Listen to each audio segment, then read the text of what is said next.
Okay guys, today I want to show you a couple wood bear knives that I have now. This is the Nordlander from the earlier video. I still really like this knife. I really like it more than most of my other knives. These two are my favorite knives of all. And I have some of the nicer ones, the blind horse and stuff like that, but I prefer these. They're lighter and just a better shape for me. But the new one I have is the Nordic Bear 2. Bamboo handles versus the Marcata, so this one is much lighter. And when it's wet, it really isn't that slippery. It's not as slip resistant as the Marcata, but it's pretty darn close. The blade dimensions, or the knife overall dimensions, I'll put below in the description, but this is a ½ inch longer than factory. It's also thinner, but it is 01 tool steel. I prefer that steel. It's fairly inexpensive and it's a good bushcraft steel in my use. So here's a knife up close, get a closer view of it. This knife is extra special to me because my brother recently died and was cremated. So I contacted Andras over that wood bear, and he was willing to integrate his ashes into the epoxy, so it's kind of a dark line. So my brother's ashes are actually integrated into the knife. And he did that without any problems, so I'm really happy with his customer service on there. Has a lanyard hole, pretty basic profile. I like how it fits. No jimping or anything on the spine, which is totally unnecessary feature, so I like that. Pretty straightforward knives he makes. There's his logo. Then close-up view of his sheath. Basic black sheath. Makes them himself. I'm assuming they're hand stitched versus machine, but I'm not sure. Got 2 rivets. The Dangler is a split ring, like a heavy duty keychain ring, so it is removable. And if you wanted to remove it, you can just use it on your belt if you wanted it higher. I prefer them Dangler. I like them lower. You can also add, this Dangler is an add-on. You can also add a fire steel loop holder. These add-ons do increase the price, so just be aware of that. He has a lot of different options on his handle material. Some exotic woods and some synthetics. And with a bamboo, I don't have a bamboo handled knife yet, and I like the beveling on the end, so I can get from different carving techniques. I can put my thumb on the blade easier than having just a straight drop off. So let's do some tests and see how this thing works. I'm sure it will work fine, but I am a little biased since I do like his knives.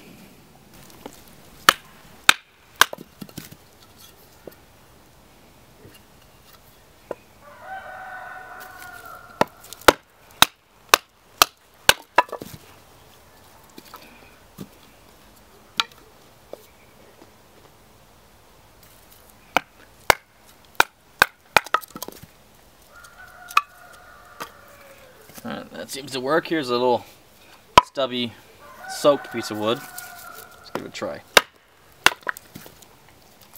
Pretty easy. Any decent knife should be able to do this stuff.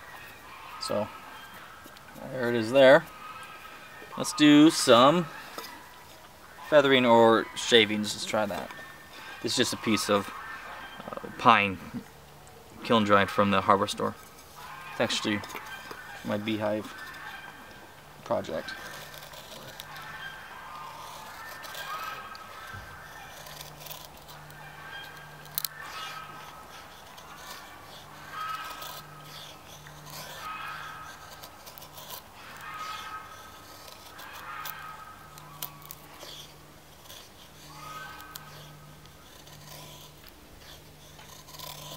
So you get the idea there.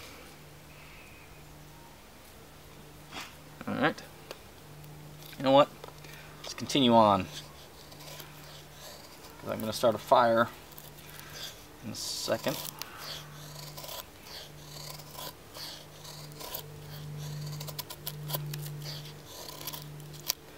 When you do these fire sticks properly, generally you want all the feathers to be on one side of the stick. You don't want to have it go 360. You generally make several of them if you're going to use this to actually make a fire. softwoods being easier than hardwoods. And all these little pieces that come off, you save them. That's not really the topic of this video, but just a little bonus for you. Alright, so let's move on to using the back of the knife as a scraper. So let's make a pile of, and this is just a piece of fat wood or grease wood. It's just the pine wood that's soaked with the resin. You can buy these commercially, especially this time of year, or you can also find these in woods that have a lot of pine trees. Alright, let me get a better angle for you.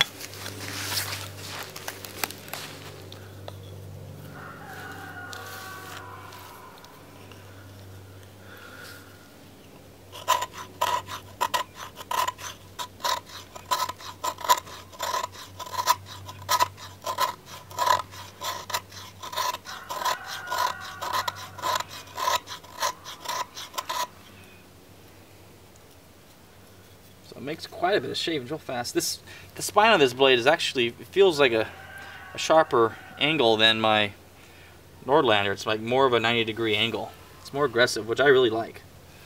It's probably the most aggressive spine knife that I have. Now let's do the same scraping. Let's use the blade of it. You aren't really supposed to, but we're gonna do it anyways. See what happens.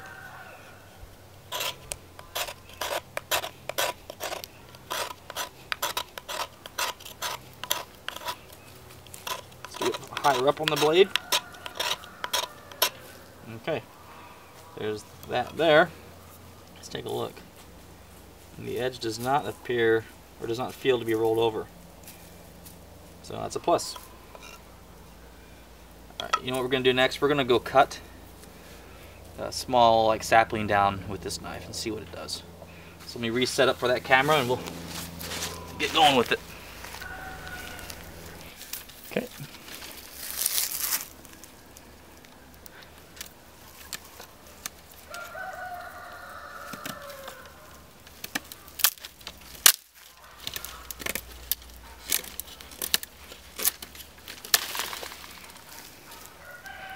Pretty easy. You can see the diameter of the stick.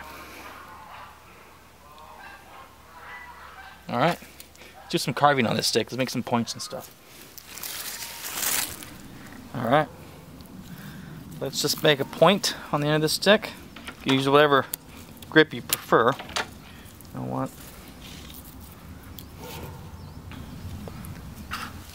let's break down and take some of these branches off this stick here. It's usually best to start from the bottom and up. So you're going underneath how the branches grow naturally. It's less work. There are some trees that are exceptions, such as black spruce, but generally you want to come from the bottom. That's true when you're using an axe as well.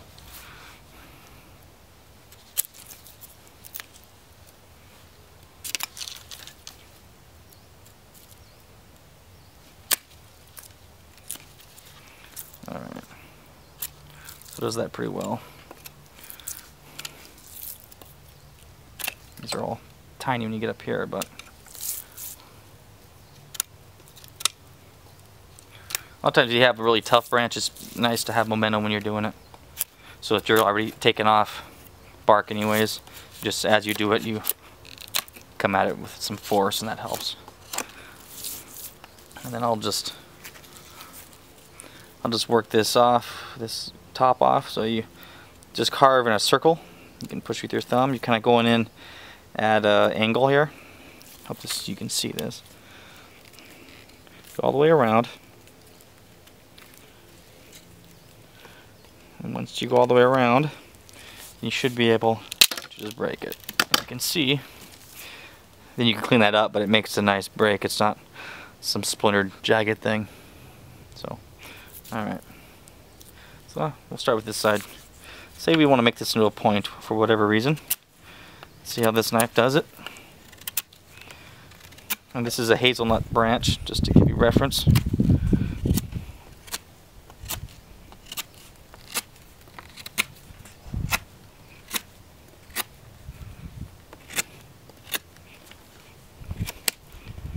Okay, imagine you hit the point. Well, there's no pun intended on that one. Okay, so let's take the bark off here, which requires a lower angle on the blade so we don't dig into the wood too much.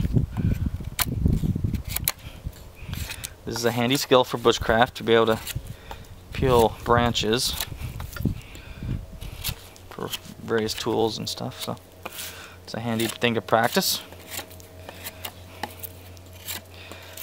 Now say we wanted to save our blade. We can also do this same process with the back or the spine of the knife opposite the edge. So what we do is the same thing as if we were scraping to make shavings. And that works pretty well as well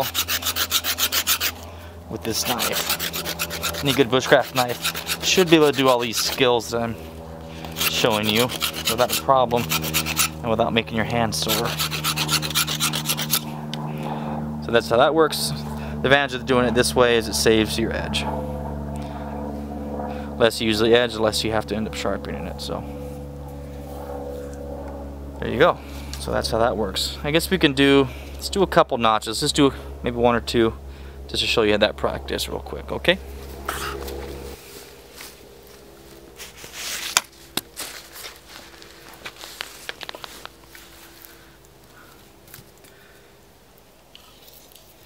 Alright, let's clean this branch up. So I'm going to just baton through it. See how this works out. Alright, get rid of that. So this piece here, we're just going to do like a V-notch. It's a fairly common bushcraft notch.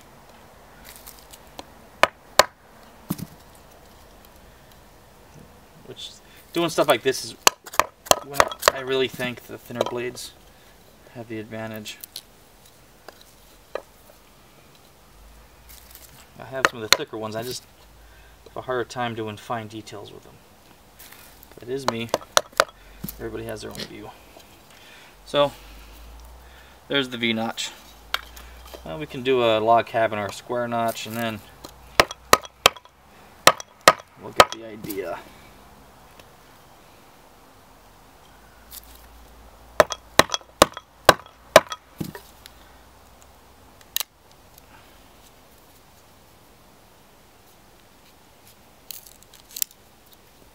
Let me just clean it up.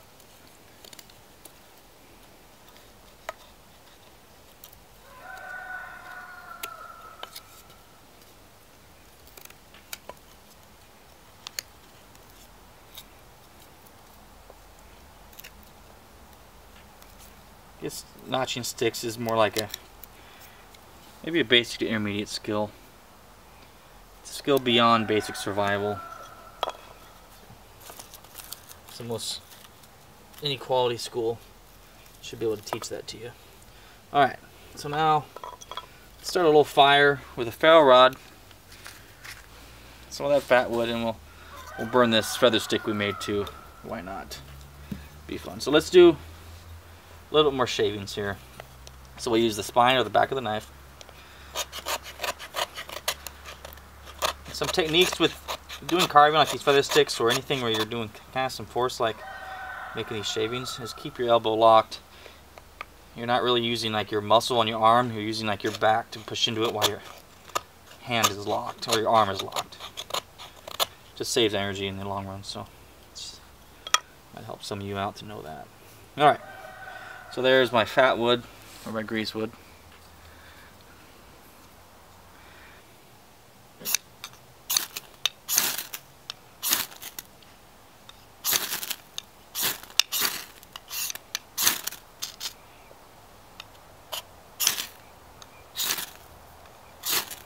There we go.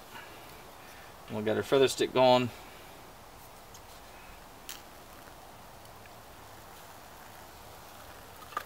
All the other wood I have is wet, so it's probably not going to start a real fire, but just to give you an idea.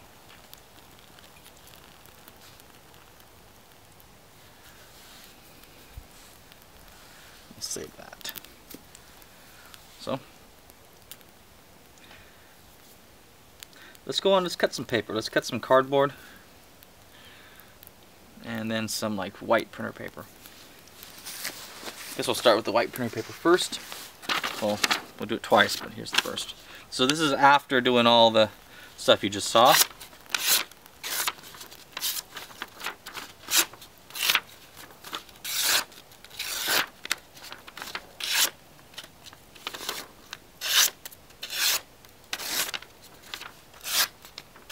you get the idea there. I'm not the best at doing this, but it looks good to me. Okay. Now let's get some cardboard and do that again.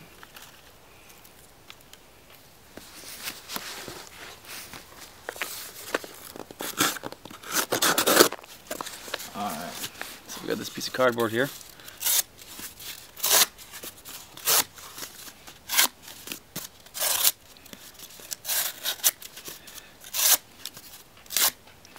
Alright, now let's go back to another piece of printer paper.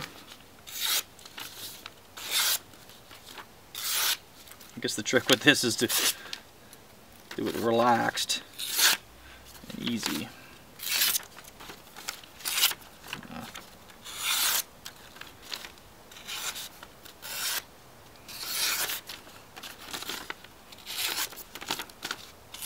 I hope you guys get the idea. I'm not the best at cutting paper, so.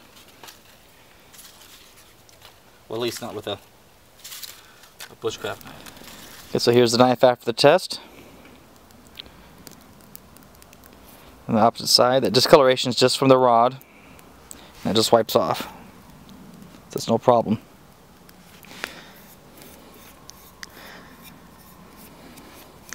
That's just from sap and stuff from the branches and sticks I was cutting up. So there's the edge of the knife for you to take a look at, and the spine.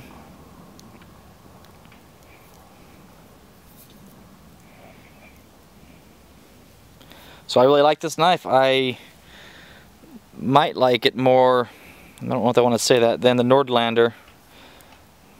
I don't know, they're both pretty darn good. They're both my favorite. So I hope you guys at least consider wood bear knives when you're looking for your next bushcraft knife. And also, he has outstanding customer service because my brother is actually in this one. So it's kind of weird for me at first when I first got it, but I think it'll be all right. So if you have any questions, just leave the comments and I'll try to get back to you.